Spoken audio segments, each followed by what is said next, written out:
Hello বন্ধুরা, আশা করি সবাই অনেক ভালো আছেন। আমরাও আপনাদের দয়ায় বেশ ভালো আছি।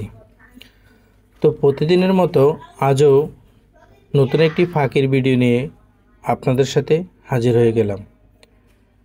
আমার এই শিকারি শালিক ফাঁকিটি খুবই দ্রুত কথা বলতে পারে এবং পোষ মানিয়ে নিলাম কিভাবে, আজকে আপনাদের সাথে সেই বিষয় নিয়ে আলোচনা করব। তার আগে আপনি যদি আমাদের চ্যানেলে নতুন বন্ধু হয়ে থাকেন তাহলে অবশ্যই আমাদের ফাঁকির ইউটিউব চ্যানেলটিকে সাবস্ক্রাইব করে রাখবেন এবং পাশে থাকা বেলটি অন করে দিবেন, যেন আমরা যে কোনো ভিডিও আপলোড দেওয়ার সাথে সাথে সবার আগে আপনার কাছে পৌঁছে যায়। ভিডিওটি ভালো লাগলে একটি লাইক করবেন, কমেন্ট করতে ভুলবেন না, বন্ধুদের মাঝে শেয়ার করবেন। তো আর দেরি না করে চলে যাব পাখিটি দেখার জন্য। পাখিটি অস্থির হয়ে রয়েছে গোসল করার জন্য। তা আমি পানির সুইমিং পুলটিকে ভালোভাবে ওয়াশ করে নিলাম প্রথমে, তারপর পরিমাণ মতো পানি দিয়ে দিলাম যেন সে পুরাটা শরীর ভিজিয়ে কিভাবে গোসল করে সেটা আপনারা অবশ্যই দেখতে পাচ্ছেন। আর এই গোসলের মধ্যে কি আনন্দ পাচ্ছে সেটাও বুঝতে পারতেছেন। এই গরমের মধ্যে এই যে আমাদের দর্শকরাও ওর গোসল দেখতে আসে, খুবই সুন্দরভাবে দর্শকরাও তার গোসল উপভোগ করতে আসে। আমি আবারও বলবো, আমাদের এই ফাঁকির ভিডিওটি যদি আপনার কাছে ভালো লেগে থাকে তাহলে শুধু ফাঁকিটির জন্য আমাদের ইউটিউব চ্যানেলটিকে একটা সাবস্ক্রাইব করে রাখবেন। আর আগে যে সমস্ত বন্ধুরা সাবস্ক্রাইব করেছেন সবাইকে অসংখ্য ধন্যবাদ। ভিডিওটি কেউ স্কিপ করে দেখবেন না। তো এই ফাঁকিটি খুব সহজে আমি ফাঁকিটিকে পোষ মানিয়ে নিলাম। আমি যখন শুরুতেই ফাঁকিটিকে ছোট্ট একটি বাচ্চা ফাঁকি নিয়ে আসলাম, আমার এক বন্ধু আমাকে ফাঁকিটিকে গিফট করেছে। তারপর আমি ফাঁকিটিকে নিয়ে আসলাম 4-5 দিন বা 15 দিন খাঁচার ভিতরে রাখার পর আমি কিন্তু ফাঁকিটিকে আস্তে আস্তে ছেড়ে দিচ্ছি, তার পিছে পিছে আসা যাওয়া করতেছি। এরকমভাবে আমি তাকে পোষ মানিয়ে নিচ্ছি। এভাবে দিনে 2-3 বার ছেড়ে দিতাম, আবার তাকে খাঁচায় ঢুকে নিয়ে আসতাম। তবে পাখি শিকারের বা পাখি পোষ মানানোর সবচেয়ে বড় কৌশল হচ্ছে পাখিটিকে ক্ষুধার্ত করতে হবে। যখন পাখি ক্ষুধার্ত হবে তখন আপনার আমার সবার কাছে যাবে খাদ্যর জন্য। ওই সময়টাকে কাজে লাগাতে হবে। যখন আমি এই পাখিটিকে ক্ষুধার্ত করলাম, একদিন কোনো কিছু খাওয়াই নেই, অর্থাৎ সে পাগলের মতো হয়ে আছে খাওয়ার জন্য।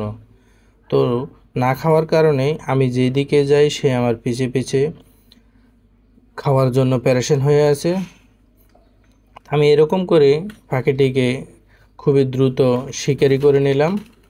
আপনারাও আপনাদের বাড়িতে যদি সম্ভব হয় এরকম করে পাখি শিকারি করবেন। আশা করি শিকারি পাখিটি আপনার সাথেই থাকবে এবং পোষ মানানোর চেষ্টা করবেন। দ্রুত তার সাথে কথা বলার চেষ্টা করবেন, তার কাছে কাছে রাখবেন, তাহলে দেখবেন খুবই দ্রুত পাখিটি কথা বলতে শুরু করেছে। কমের পক্ষে 6 মাস লাগবে একটি শালিক পাখি কথা বলতে। তো আমার এই শালিক পাখিটিরও বয়স কিন্তু 6 থেকে 7 মাস হয়ে গেছে, তাই সে কিন্তু এখন মোটামুটি কথা বলতে পারে।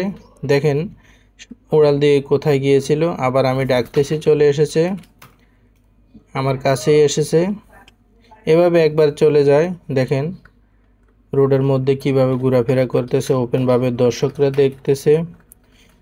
ওই যখন প্রতিদিনই গোসল করে, দর্শকরা ওর গোসল দেখে, প্রতিদিন 4-5 বার করে গোসল করে। এরকমভাবে ও ঘোরাফেরা করে, আবার চলে আসে, কোনো দিকে যায় আবার চলে আসে। প্রতিদিন এভাবে আমি 2-3 বার করে পাখিটিকে ছেড়ে দিই। আর পাখিটির নাম দিয়েছি কিন্তু আমি রাজা। যখন তাকে রাজা বলে ডাক দিয়ে থাকি তখন সে কিন্তু আমার পাশে চলে আসে। তো প্রতিদিনই আমি তাকে এইভাবে ছেড়ে দিই এবং খোলামেলাভাবে আসা যাওয়া করে। পোলাপানের সাথে দুষ্টুমি করে। এই যে একটি বড় ভাই, উনি দুষ্টুমি করতেছে, ধরতে চাইতেছে এবং ও দোকানে চলে এসেছে, আবার বাইরে গেল, আবার চলে আসবে। এইভাবে আমার আশেপাশে কিন্তু ও ঘোরাফেরা করে এবং দুষ্টুমি করে। সামনে মসজিদ আছে, মসজিদের সামনে চলে যায়, এই যে পোলাপানের সাথে দুষ্টুমি করবে। খুবই সহজে, খুবই দ্রুত আমি পাখিটিকে পোষ মানিয়ে নিলাম, আবার চলে আসছে আমার সামনে। আপনারাও চাইলে ছোট্ট একটি পাখির বাচ্চাকে খুবই সহজে দ্রুত পোষ মানিয়ে নিতে পারবেন। তো পোষ মানানোর সিস্টেমটা বা নিয়মটা আপনার নিজের কাছে হতে হবে, খুবই যত্ন করতে হবে, খুবই ভালোবাসা দিতে হবে তাকে, তারপর সে কাছে আসবে। যেমন একটি বাচ্চাকে যত ভালোবাসবেন সে তত আপনার কাছে আসবে, তেমনি এই পাখিটিকেও আমি খুব ভালোবাসি। সেজন্য সে আমার পাশে পাশে থাকে, আমার কথা শুনে, আমি ডাক দিলে চলে আসে, আমার সাথে কথা বলে। তো দর্শক বন্ধুরা, এই যে একটি লাটিম, পোলাপানে লাটিম খেলতেছে, সে লাটিম নিয়েও দুষ্টুমি করতেছে, লাটিমের কাছে কাউকে ভিড়তে দিচ্ছে না। তার পাশে কেউ আসলে সে ঠোক্কর দিবে, আপনারা দেখতেছেন। দর্শক বন্ধুরা, আমাদের এই পাখির ভিডিওটি ভালো লাগলে অবশ্যই আমাদের চ্যানেলটিকে সাবস্ক্রাইব করে রাখবেন এবং একটি লাইক করবেন, কমেন্ট করতে ভুলবেন না, বন্ধুদের মাঝেও কিন্তু শেয়ার করবেন।